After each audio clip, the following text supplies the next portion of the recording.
Ready. Hi, I'm Shariq Yosufzai, Vice President of Chevron, and I'm here in my capacity as the Vice Chair of the AIChE Foundation. And we're very honored today to have as our special guest Andreas Kramvis, Vice Chairman of Honeywell. Welcome, Andreas. Thank you. Andreas has had two very major events happen in the last 24 hours. First, he received AIChE's award for leadership in government and industry, what's called the AIChE Award, one of our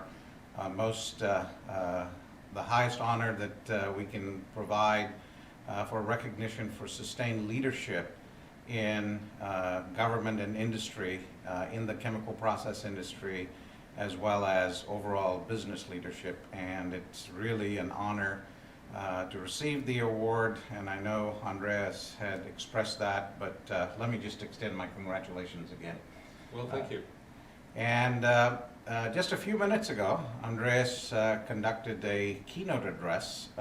Over 1,000 people were in the audience. I counted, it's one of the things I do is count how many people were there. It was standing room only, and it's a testament to the leadership and the reputation you have in transforming businesses.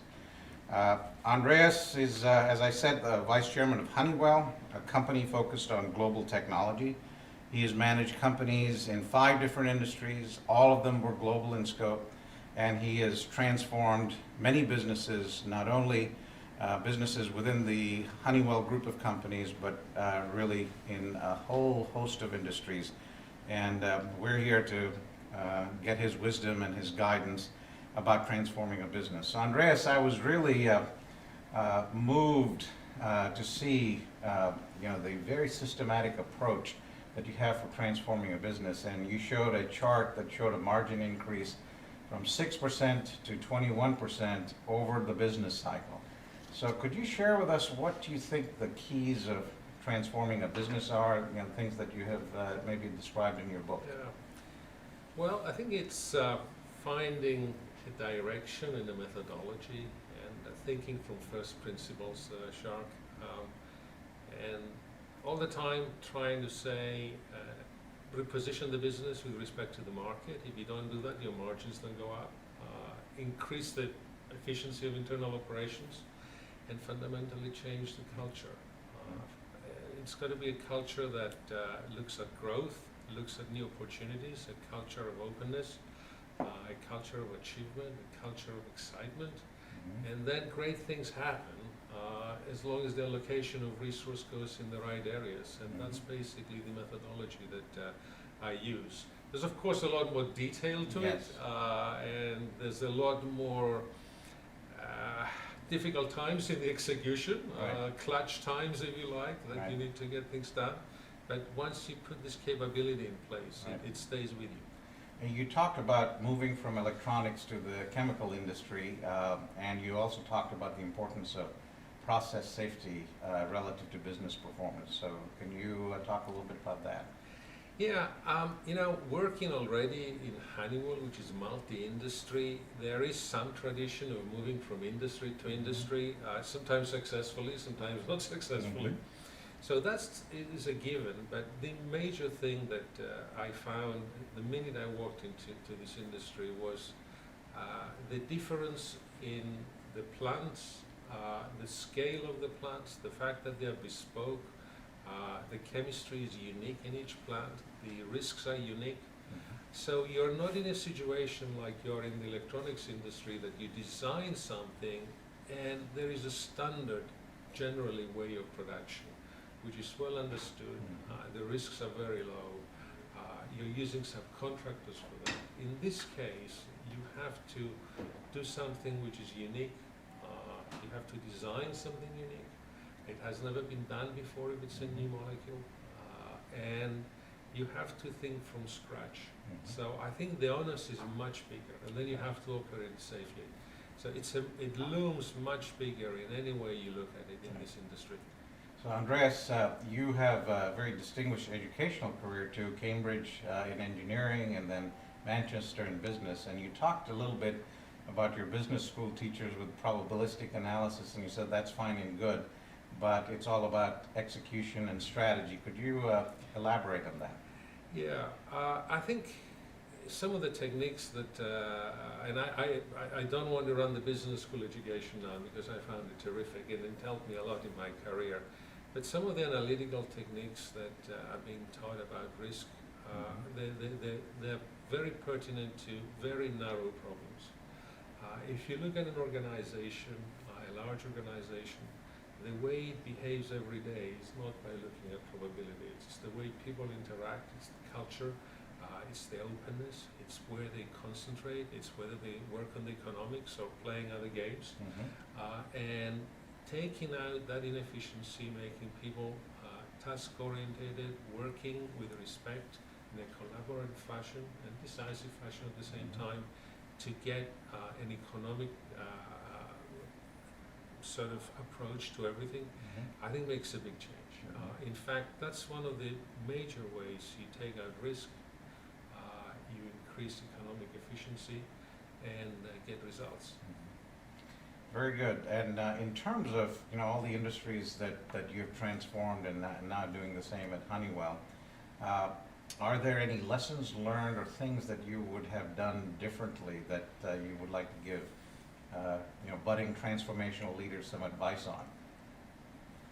I think that it's very key to when you go into a business you don't know or a business that's not doing well, and normally that's when they bring someone from outside into it, to be cognizant of what you know and what you don't know.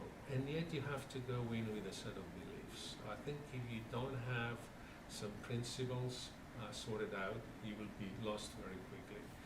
And I call it a philosophy, a business philosophy. Certainly I have mine. I'm not trying to impose it on anybody else. I think it's very effective. It's been developed through, I think I started running my first business when I was 26. That's a good 37 years ago. And I've been doing the same job essentially all this time. But it's a solid belief of what needs to be done. And that provides light. When people are lost and saying, what do we do here? You know which is the best way to spend the time, direct the resource generally. And then as you understand the business, you basically hone it in. And that's the process. But you don't lose time. Time is very important to gain momentum. We all talk about returns. They're basically time related. So losing time is not, starting in the general direction quickly is a very, very good thing to do. Very good. Well, our audience in CHE Connect includes a lot of engineers that are in the early stages of their careers, some just graduating from college. In the 37 years that you've learned all these lessons and developed some premises that are in your book on transformation, what advice would you give to a chemical engineer that's graduating or relatively early in their career? I think chemical engineering it's a terrific discipline. It's a very complex discipline, and anyone who graduates is clearly very competent. I don't think there's two ways about it. At some point, if you want to move from the strictly technical side to the management side or the business side, or which includes a very high component of technology, I don't think you can really lead without being a technical guy in this sort of industry. You need to begin to think about the principles you learn and abstract them and put them in a new environment, and maybe do some outside reading about that new environment to begin to rise above the detail, above the specifics, to broaden out your outlook of what needs to be done. And it's part being curious, part training yourself systematically with the way you read, what you listen, the conferences you go to, and some formal training. And that's my advice. Just be curious and push the limit. Well, thank you. And through this illustrious career, what are you the most proud of? If you were to think of a couple of things in your career. Well, I think what I presented here, what we achieved at PMT, I think is quite remarkable. And not only for the company and the shareholders and the people in it feeling good and employing a lot more people, but also some of the products we brought out have an impact on society, like a low global warming, 3 molecules. I mean, that's unheard of from one company that crushed the global warming in a lot of various impacts. I think that's going to be lasting. And some of the other processes we brought out, like gas to chemicals, I think those are lasting things. And of course, it's the privilege of chemistry to do lasting things. Right. I think that stay yes. in for 20, 30 years until hopefully something better comes on. Not many other disciplines have the privilege. Andreas, thank you for spending time with us. What you have said, the words of wisdom that you've imparted, will be very, very useful to those that see this video. We've been speaking to Andreas Kramvis, Vice Chairman of Honeywell, the recipient of AIChE's AIChE Award, and also a outstanding keynote speaker this morning at our general session.